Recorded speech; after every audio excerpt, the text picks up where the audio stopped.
Hi, welcome to the Best Practices Gelds in Action podcast.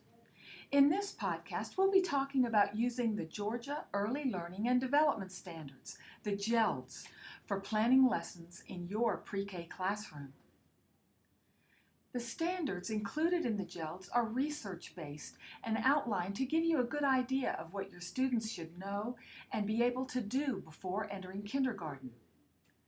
You can access the Gelds and support materials by going to gelds.decal.ga.gov. On this site, you'll be able to explore the Gelds as you use them to plan lessons based on your students' interests and needs. Click on the Gelds tab and choose a domain and age range. Once you find a standard you would like to use, click on it to see the indicators. Clicking on a specific indicator will show you the rationale and examples. After you have planned and taught with the Gelds, you will assess what the students have learned using the work sampling indicators. Based on your continual assessment, your planning will become more focused on the strengths and needs of each child. You will plan based on what students are interested in and need. Teach, assess what they learn, and begin the cycle again. Check the Bright from the Start website under the Assessment tab for the correlations document that aligns the Gelds standards with the WSO indicators. Many of you probably focus your plans around topics of study throughout the year. It's easy to get in a routine of finding topics based on holidays and seasons, but in this podcast, we're encouraging you to think outside of the pumpkins and snowflakes box. The children in your class never stop asking questions and making observations, right? That's because at this age, they're trying to find out how things work and they want to talk about it. Take advantage of their natural curiosity and turn it into class explorations. Simple topics can lead your group of learners into rich discussions and activities that, by no coincidence, will cover the Gelds that you have planned with and the work sampling indicators you will use to assess. Most likely, your students' questions will be about things that they see or hear in their immediate environment. They might talk about something that happened on the way to school, things that are part of your everyday classroom routine, something they see, or a topic that you read about in a story. You'll find that topics of study based on what the children are interested in will be more engaging and allow them to direct their own learning while giving you plenty of ideas for lessons based on what's going on in your community. We're going to focus now on the topic worms. Exciting and gross all at the same time, right? Sounds like something children would love. Every teacher has seen a small crowd of children huddled around a worm that emerged during outdoor play. These sightings can lead to a line of questions based on anything and everything that has to do with worms. When sitting down to plan with worms in mind, a good place to start is books. In the Gelds, that's part of the communication, language, and literacy domain. Your IQ guide for planning instruction states that you need a minimum of 2 purposeful opportunities to read and discuss children's literature daily. That means that you'll have plenty of time to read many books throughout the week or weeks you're planning to talk about worms.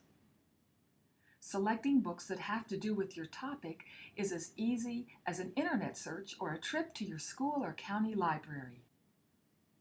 Depending on your students' needs, your reading time might focus on the following communication, language, and literacy indicator, CLL 2.4a. Because you'll be introducing a lot of new vocabulary words related to worms in their environment, this seems like an appropriate indicator to include in your plans for literacy during the time your students are focusing on worms.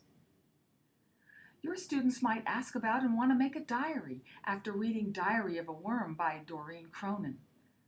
Purchase inexpensive diaries at a local dollar store or make them by simply stapling paper together for each child.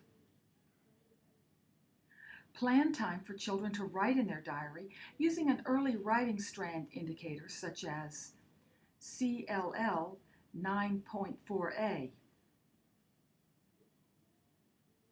Your students will be drawing or writing in their diaries and adding to their knowledge about how writing or drawing is used to communicate. You could also strengthen their writing muscles by using Play-Doh and encouraging children to create worms. As they shape and mold, they will be developing fine motor skills that will help them hold and control a writing tool.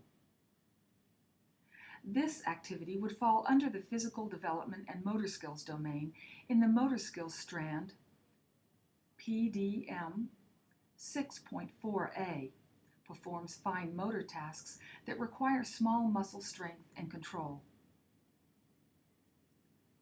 Be selective with the Gelds you intend to cover. More is not better. 1 or 2 indicators with deep and thoughtful activities is best. Your students will learn more when they are invested in interesting and purposeful activities. For example, reading Inch by Inch by Leo Leone to your students will bring up discussions about measurement. This might be a great book to use to introduce a math activity, such as measuring worms made out of yarn.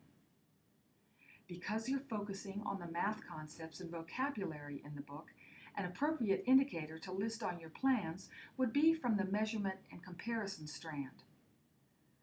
Notice that math is a subdomain in the cognitive development and general knowledge domain.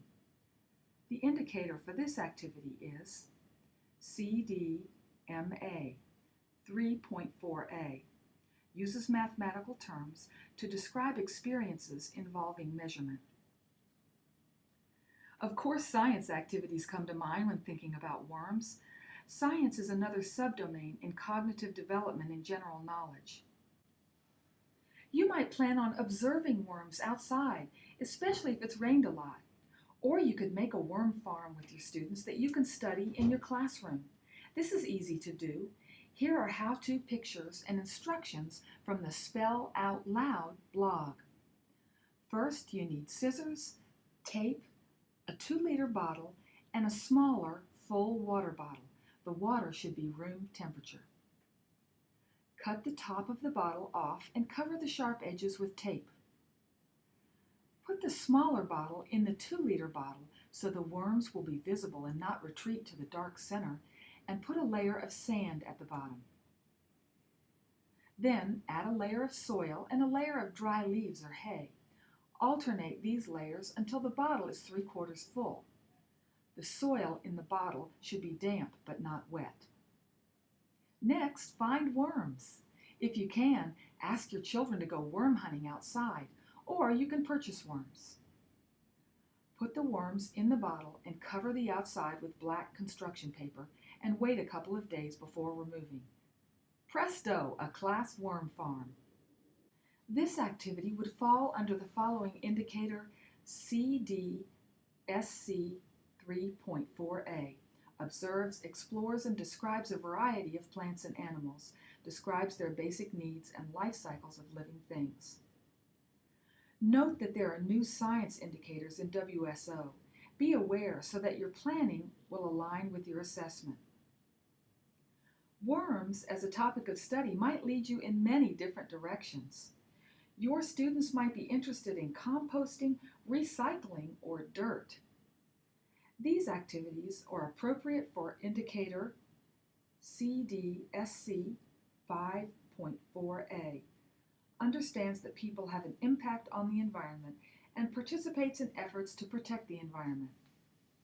If you have access to technology, model appropriate use by looking up images or more information that the children might ask questions about. Social Studies Indicator CDSS 4.4d is appropriate for exploring technology and its role in the environment. Creative development is also in the cognitive development and general knowledge domain, and there are many art or dramatic play activities that involve worms. You can turn the dramatic play area into a garden center or set up a similar space outside. You would list this indicator on your plans. CDCR 4.4D participates in dramatic play to express thoughts, feelings, and creativity. Making worm tracks with yarn and paint would allow the children a different outlet for creative expression through visual art, another strand of creative development.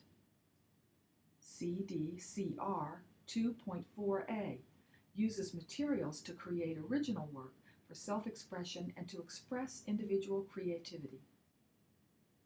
There are some Gelds domains and indicators that might not relate directly with the topic's lessons and activities.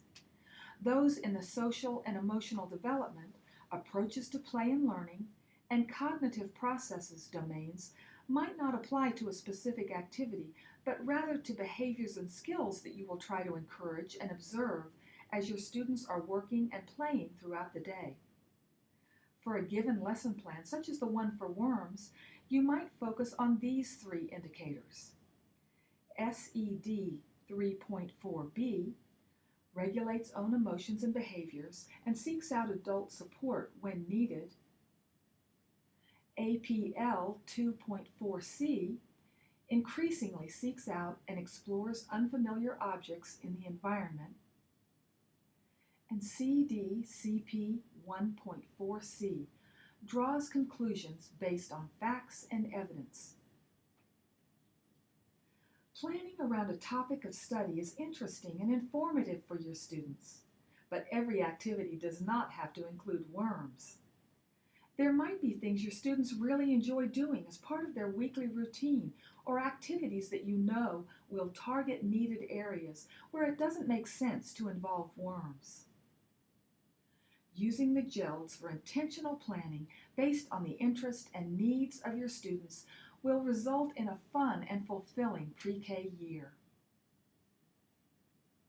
Thank you for joining us, and remember to use the Right from the Start and Best Practices websites for resources and support.